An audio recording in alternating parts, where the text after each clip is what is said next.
The year was 1947 in Washington State. It's a beautiful day outside, so Harold takes his son and his dog to the coast.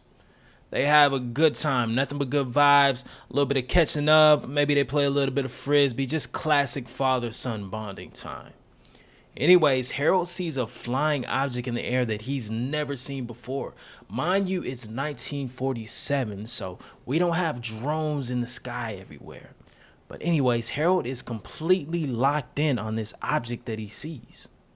All of a sudden, the object starts dropping debris out of the sky. His dog gets hit, and his son gets hit too, except his son is injured. So they book it back home, and Harold's like, we cannot tell a soul. Nobody's gonna believe us. We're gonna look crazy. So, zoop, I'm not saying nothing. That next morning, a man in an all-black suit came knocking at Harold's front door. Harold creeps up to the door. He's like, what the hell? This is fucking weird. This is weird, right? He answers the door. General greetings happen, whatever, pleasantries. But the man convinces Harold to go get breakfast. Harold agrees. I don't know why he would agree, but Harold agrees, right? They're at breakfast, and the man gives a complete breakdown with explicit details of the thing that happened to Harold yesterday. And at some point during that breakfast, he leans over the table and he says, it would be in your best interest if you don't tell anyone about the events that happened to you yesterday.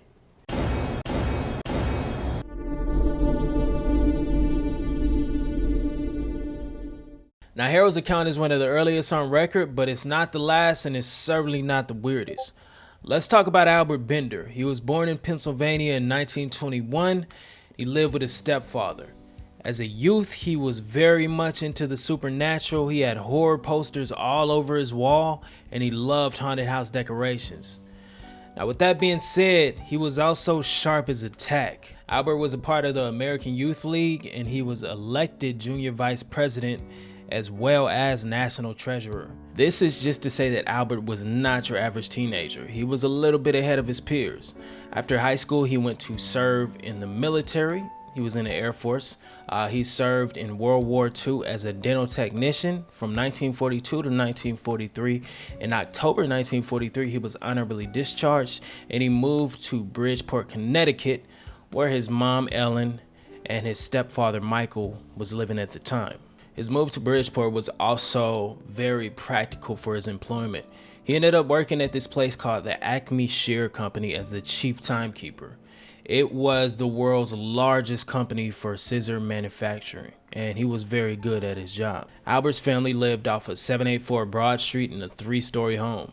Albert stayed in the attic, and this is where his headquarters was for the bureau that he created called IFSB. 1952 is when he founded the International Flying Saucer Bureau. Unfortunately, in 1953, his bureau was shut down. And not because he wanted to, it was because he was made to shut it down.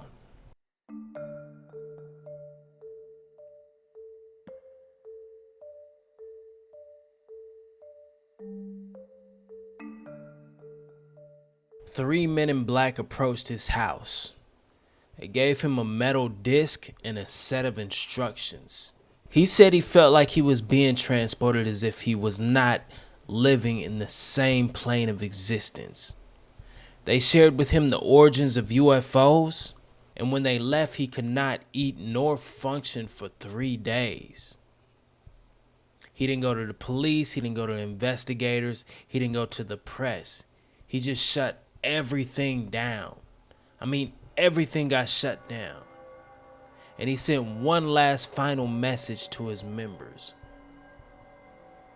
We encourage those engaged in saucer work to please be very cautious. And he disappeared for 9 years. In 1962, he was struck with a surge of bravery, and he released his book, Flying Saucers and 3 Men, where he basically recants his visitations. Now, in his book, there is a retelling of his 1953 visitation experience, except this time they are 3 shadowy figures and they are hovering inside of his house.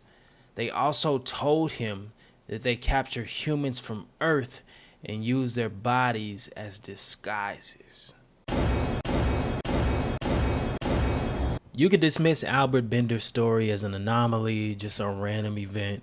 The problem is it does not stop at Bender. There's plenty of more documented cases that are very similar to his. Let's talk about Herbert Hopkins in 1976. Dr. Herbert Hopkins is a 58-year-old man living in Maine. He is a renowned allergist, and he spent years doing research on multiple sclerosis, so he is a very capable doctor. Anyways, his career is taking a slight turn. He's been practicing hypnosis. He was consulted for a UFO case out of Oxford, Maine. It was a teleportation case involving David Stevens and Glenn Gray. They were roommates sharing a trailer, and one night they decided to go for a drive around 2:30 a.m. As they drove down that deserted country road, they saw a UFO about the size of a football field. The UFO shot a beam of light directly at their car, and it caused the car to skid sideways about 15 feet or so. They both blacked out, and they came to several hours later, about a mile down the road. Windows down, car doors unlocked. Before they blacked out, the car doors were locked and the windows were up. While under hypnosis, David described pale, mushroom-headed beings performing medical procedures on him. He also said he wasn't even inside the car when it skidded. He said he was in a room above watching it happen, while Glenn was in the car. Dr. Hopkins found David to be extremely straightforward, frank, and honest. But during deep hypnosis sessions, he noticed that he could not get certain information to the forefront. So he started to believe that there was something actually blocking him from giving him that information.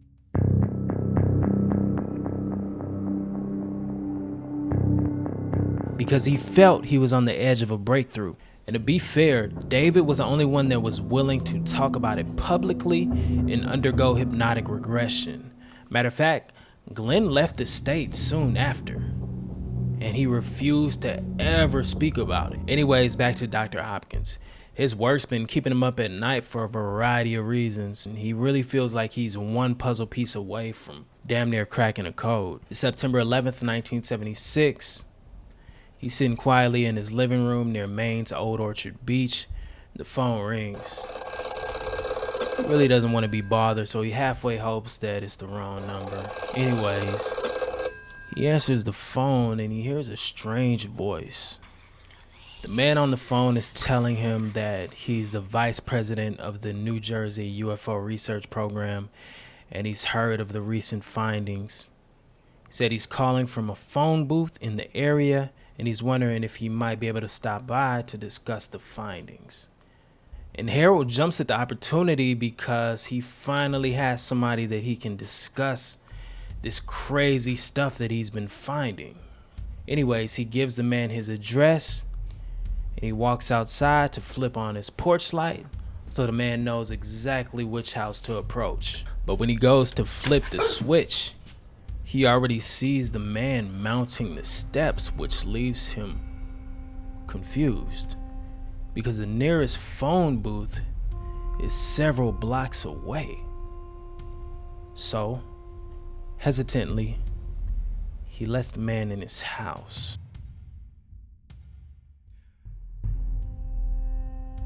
The man enters Harold's home impeccably dressed, pants perfectly starched, black suit jacket, white button-up, tie. He was wearing gray gloves, which was a bit odd. He also had a hat on, and when he took his hat off, his head was perfectly smooth. As he was walking down the hallway under the yellow dim lights, Harold noticed that the man had no eyebrows nor eyelashes. And as Harold sat across from him to talk, he noticed that his nose was a bit smaller than a regular person's nose, and he would almost swear that the man had on red lipstick. The man unknowingly brushed his gloves up against his lips, smearing the lipstick, revealing that he had no lips. Soon after, the man pointed at Dr. Hopkins' pockets and said that he had 2 coins in it. Now, how did this man have this information? He then requested Dr. Hopkins to remove one of the coins from his pocket and hold it in the palm of his hands. Watch the coin the man requested. Hopkins' vision started getting blurry, started to fade, and before he knew it, the coin disappeared. And the stranger across the table said that nobody existing in this plane would ever see this coin again. The guest steered the conversation toward Betty and Barney Hill, the UFO encounter in 1961. He asked Hopkins, "Do you know what happened to Barney Hill?" Hopkins was like, "No, except that he died." And then the stranger was like, "How did he die? A heart attack, maybe?" "No, that's not entirely accurate. He died because he knew too much." Then he arose and slowly and awkwardly made his way to the door. He told Hopkins, "My energy is running low. Must go now. Goodbye." With that just happening, he had Hopkins wondering who the hell just visited my house. Hopkins rushes to the door, goes to the porch, and he doesn't even see the man depart. He just sees a bright blue light bathing over the parking lot. Then everything went back to normal. One thing that we know for certain is that that was a threat. And not only did he do it in one of the smoothest ways, the way he made that coin disappear, also the way that he referenced Barney, basically saying, "I can make your heart disappear. I can make you disappear. I have full control over what happens to you when I leave." If Harold deleted everything, all evidence pertaining to that, all of the hypnotic regression sessions, he deleted it all. He did not want anything to do with this. You have to understand too, he had a son and a daughter. So he did not want anything to happen to them either. The weird thing is though, is that he had patients and he had friends calling him, trying to follow up and see if he's doing okay, because we have to remember he was still running a business. He was still a doctor and he still had people that he looked after within his practice. And they would call and say that either the line would just have dead air, or sometimes a man would answer the phone claiming that the line is no longer in service. And Harold knew that he paid his bill. Whatever walked through that door, they completed the job. A man of science gave up all evidence, all notes, everything that had to do with a thing that he put his foot into. What he was about to reveal, we'll never know. Thank you guys. Please like, please subscribe for more. See you in the next video.